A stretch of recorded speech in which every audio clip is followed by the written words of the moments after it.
All right, welcome to our second video walkthrough of one of the 2021 Advent of Code problems as I'm getting ready, I guess, to do Advent of Code 2022 in a couple months. So I went over this problem from day 11 on the blog last week.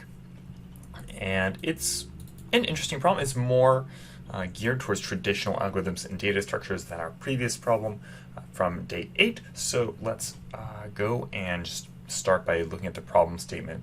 So we have octopuses sitting in a 10 by 10 grid, and our puzzle input is just it shows this grid, and each octopus has an initial energy level, and this is just a one-digit number, so it's actually going to be really easy to parse this. But what is essentially going to happen is that we're going to evolve these energy levels with a series of steps. By default, each time we take a step, the energy level of each octopus in the grid grows by 1. However, once they exceed 9, so when they get to 10, the octopus will flash. And when it flashes, there's an extra step where it will effectively increase the energy level of all octopuses around it by an extra 1.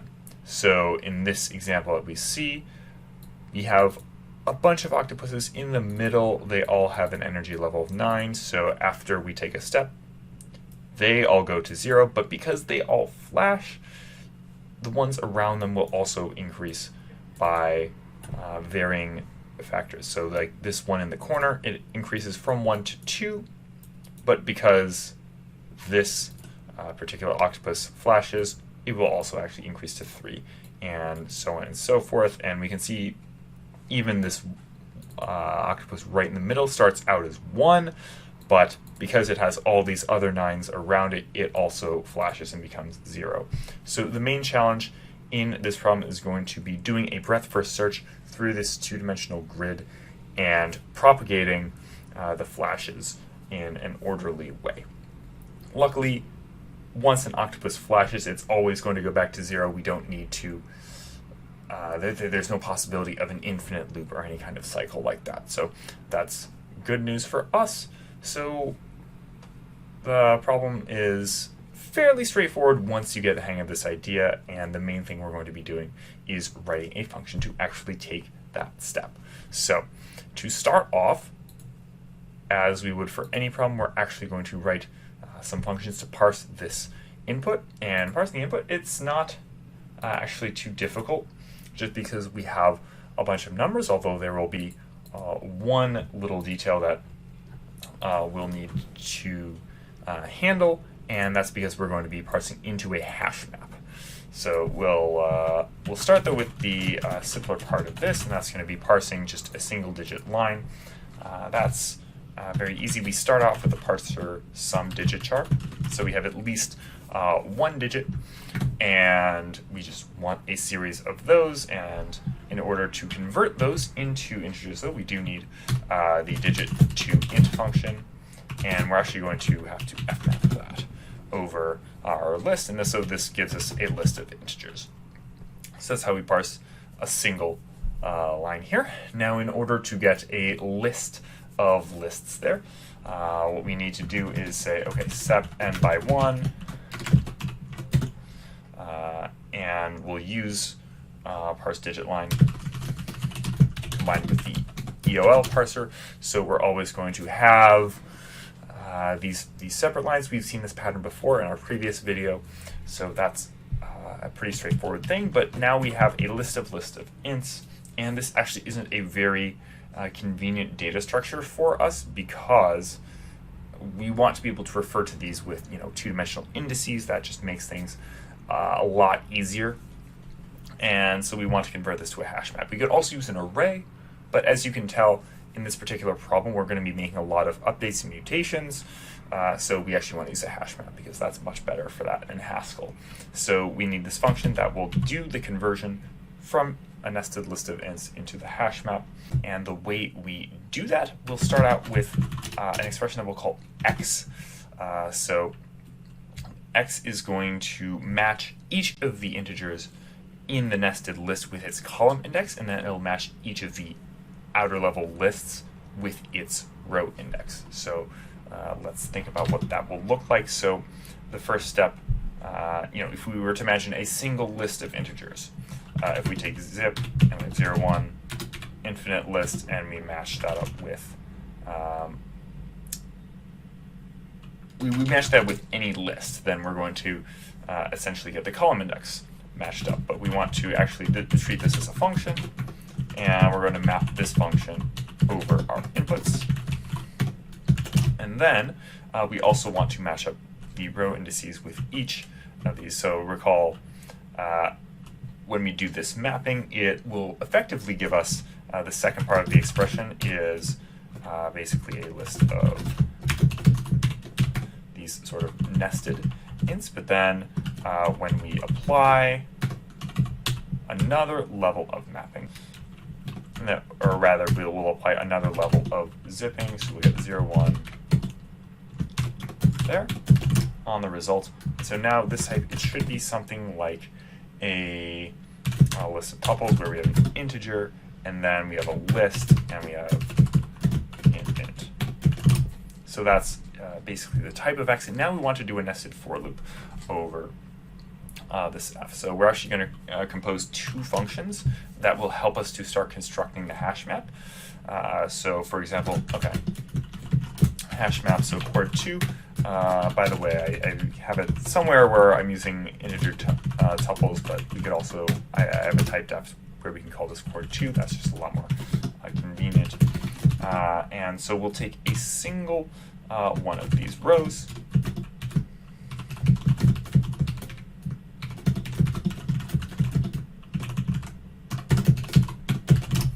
and produce our final, or I guess I should say the resulting hash map. So what does f actually look like? So pre-map, we have the row, and then we have the pairs within the rows, and we're going to actually use a fold out, because there's going to be another function that comes up.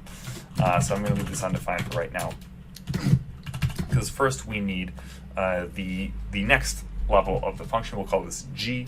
So we'll say this takes an integer. This will be the row value and the previous map. And now the chord2, so this is the value combined with the column number, or the column number will be first.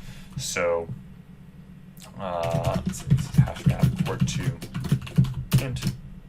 Whoa.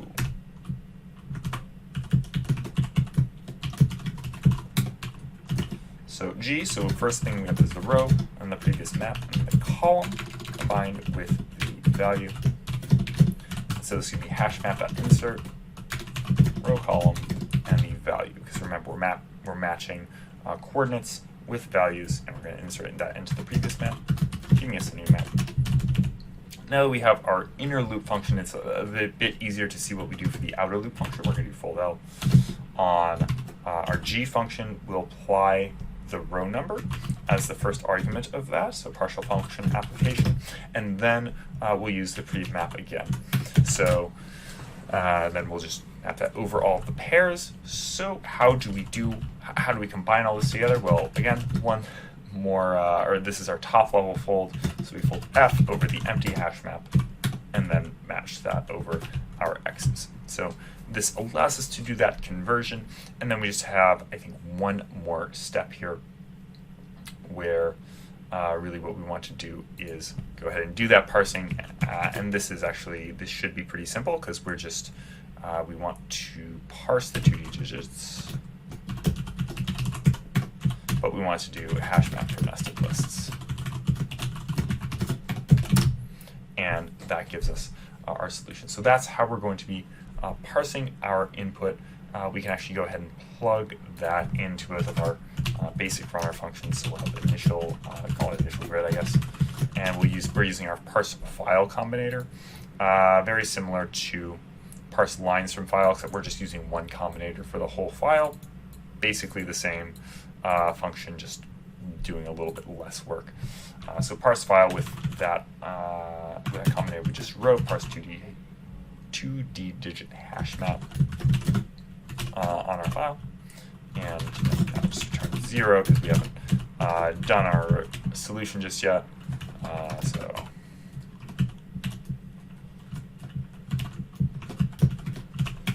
So that's where we are right now. At this point, I'm going to just do a little bit of backtracking because I do want to refer to one more utility I'm going to use. This is getNeighbors8. This takes a single coordinate within a hash map and just finds all of the 8 neighbors, just the neighboring coordinates, because recall that's going to be significant because we want to increase the energy level for each of the 8 neighbors around any octopus that flashes. So I'm not going to go through the details of this function because I've done a similar kind of function in the past quite a few times, but we look in all 8 directions with the different coordinate combinations, and we cat maybes, we make sure that there's nothing, we're not going out of bounds or anything like that. So now we want to think more about, okay, how do we actually run a step, and why is that important? How we want to use that for our answers. For the first part of the question, what we actually do is we just run 100 steps, I think, and we count the total number of flashes in those 100 steps. In part 2, we're going to keep counting, we're going to keep moving forward in time until we find an iteration where all of them flash at the same time. Once they all flash once, then it's all, they're going to keep flashing indefinitely together. So those are the 2 sort of separate objectives, but both of them really depend on writing this function. So that's where we'll start, this run step function. So this will take our grid, this grid, ogrid, just to type def for our hash map, just to make it a little easier so I don't have to type quite as much. And this will be returning a few values. So it takes the grid at the start of the step, it returns the grid at the end of the step, it also returns the number of flashes we had. That will be useful for the first part of the problem. It'll also return whether or not just a Boolean value if all of them have flashed. That'll be really useful for the second part of the problem. And so this is a multi-step process here. So we want to start by saying, okay, let's just increment everything in the grid. This is a pretty simple thing to do. Increment a grid. We're just going to map the +1 function, not +1, mapped over our input grid. And now we want to just look over this new incremented grid and say, okay, where are our initial flashes? And so what do we have to do? We have to actually filter based on all the items in our grid. So we'll say hashmap.toList incremented grid. And we want to take a single element of that. So we're going to ignore the coordinate, and we're just going to look at the value and say, okay, if x is greater than or equal to 10, then, okay, this is a coordinate that is flashing. But now we want to, we're only interested initially in the coordinates themselves. So we'll take the first of those, and this gives us all of the initial coordinates where we are flashing. Now, eventually we're going to have to propagate these flashes somehow. And to do that, we're going to write this function called process flashes. So this is a breadth first search style function. And with breadth first search, you have 2 primary data structures. You have a hash set of all of the places that you've seen already, that you visited, so that you don't double count them. And we're also going to have the queue of, or in Haskell we use a sequence, and this tells us what coordinates we still need to process. So these are coordinates that have flashed, but we are not sure if we visited them yet. So this is what the function looks like. It'll end up being a recursive search function, but we can actually see how this will fit in to run step. So we're going to imagine that we have the answer for this already. So we'll say, okay, give me all of the flashes that took place and give me the new grid that happens after we process the flashes. So we'll create a hash set, the ones that have already registered as flashes, initial flashes.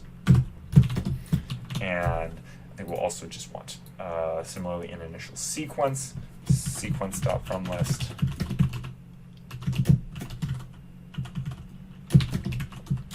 Oops, I think I got an extra parenthesis, incremented grid. So we started. And we can't be returning that value. Of course, that's not the end of the function. But what are the extra steps we have to take once we've done all of this flash processing? Well, let's get the number of flashes. That's just actually the size of all flashes. Let's get our final grid. And the final step we do on all of our flashes is that we just we reset everything to 0 if it has flashed. So we start with our new grid, the results of processing the flashes. That's our input, and then we want to loop through all of the flashes. And what do we do with each flash? Well, we take the grid, the previous grid, we take the coordinate that flashed, and we say, okay, we're going to insert, at that coordinate, we're going to insert 0. That's the new grid, and so what do? We return final grid, num flashes, I can't spell, and for our final thing, telling us if they've all flashed now, we're just going to say, okay, is the number of flashes equal to the size of the grid? So that's what run step looks like from the outside. Then we have to go into this process flashes function. So this is our this is where we're going to do our breadth first search. So the primary thing we do in a breadth first search is we say, okay, let's see what our queue is doing. Let's see if there's anything on top of our queue, and if there is not, so we get empty L. That's our base case. We're just going to return our visited set and the grid. Nothing else needs to happen. So then the more interesting case is, okay, what if we have a top element, and then we do sequence with the rest? What happens now? So first, we're going to get all the neighbors of this top element. We're processing this top element. So we say all neighbors. We use that get neighbors 8 function I referred to earlier. And what do we do now? So we need to increment the value of all of those neighbors.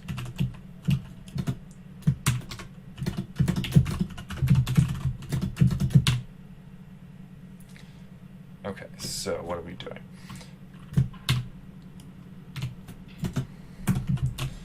So we need to insert a new value for that coordinate into our grid. So I'm actually going to, just for simplicity's sake, we don't know, we'll calculate the value, but we're inserting in to our grid,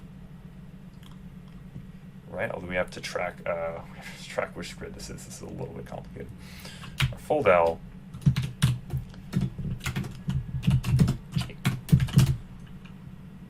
that's the function we're folding. The initial grid we're giving is the grid, our input grid. Sorry for the traffic outside. And then we'll loop through all of our neighbors. And what do we do? So how do we actually get this new value? Well, we have to look at the previous grid, and we have to say, well, what's its value at that coordinate? Then we have to add 1. And that should give us our result. Hopefully that'll compile when everything works out. But we've got our new grid, sure, but now we want to know which of those neighbors we actually need to return in the end, or which of them need to be put into the queue. Actually, don't need in here. So we'll see neighbors to add. This is a separate category from all neighbors. We're going to make a function called shouldAdd. We're just going to filter through all of our neighbors. We'll actually go and define that function down here. This is actually going to be a pure function, shouldAdd.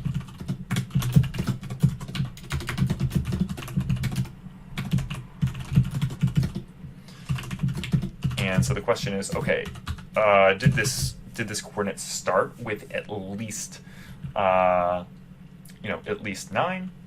If so, then if it's a neighbor that's getting incremented, then sure, it's going to flash. But we also want to check, that it's not a member of our hash set, of our visited set, because then we don't want to add it because we've already visited it. So we can look at our original visited array, and that should be sufficient for this loop.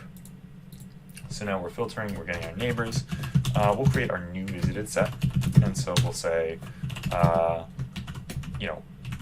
we're looping through the neighbors we're adding. We're inserting them into our hash set, starting from our original visited set.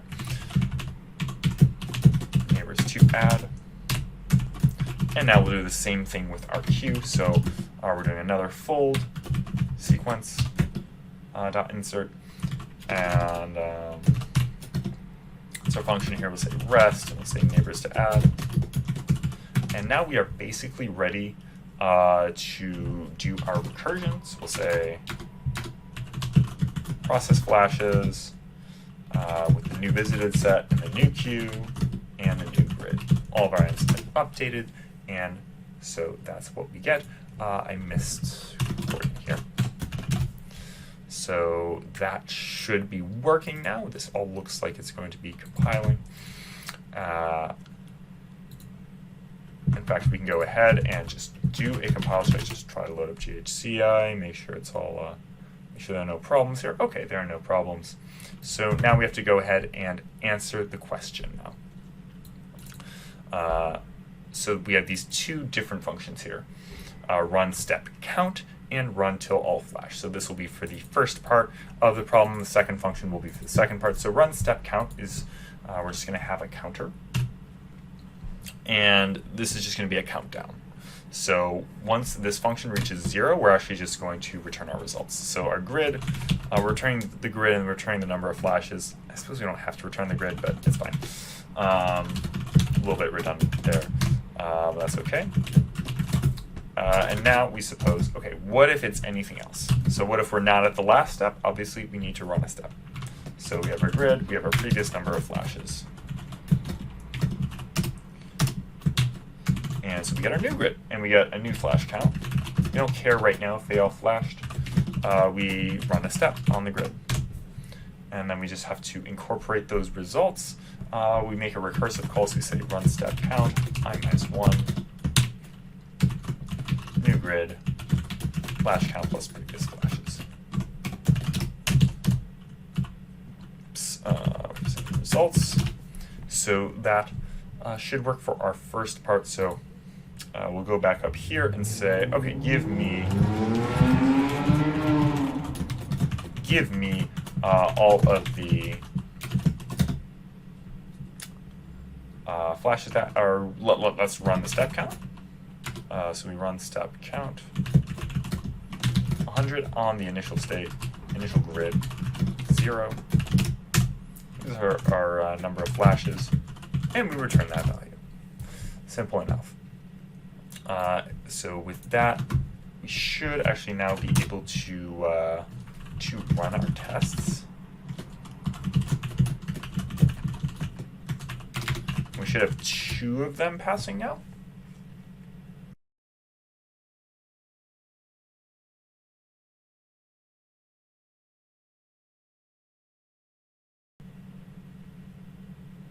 Okay, so yeah, okay. Day 11, yeah, 2 of them are failing. The hard ones are failing because we haven't filled that out yet, but the first 2 are passing, so that's good. So let's just fill out the hard part now, although it's not really hard anymore because we've done all of the difficult work. So what do? We have our we have our input grid, and we have the step count, this step, and what we can do is we can say, okay, let's run a step with our input grid, get that result, and what we want to know our new grid. Obviously, we don't care about the number of flashes this time. We just want to know, did they all flash? And so if they all flashed, we're done. We say return this step. Otherwise, again, nothing. We just make a recursive call here, run till all flash, new grid, this step plus 1. And it's fairly straightforward to factor this in to our starting thing, our starting function. So we'll just say first time they all flash. Again, we stand up running out logging T. And what are we doing? We're saying run till all flash with the initial grid, and we'll say 1 because we are always running a step on this function. So if it flashes the first time, then we'll return 1. So that's the right combination. We're not starting with 0. First all flash, And now let's go ahead and see if all of these pass, and hopefully they do. All right, all of our tests passed, so we have a working solution now here for day 11. So that is it for this video. Hopefully you enjoyed that. Hopefully it's a good complement for the more detailed write-up that I did on the blog last week. So again, comment, let me know if you think these video walkthroughs are helping or if they're not necessarily that helpful. Yeah, there will be more of this type of content to come. I'll be doing more problems in the next couple weeks, both with written and with the video. So thank you so much for watching.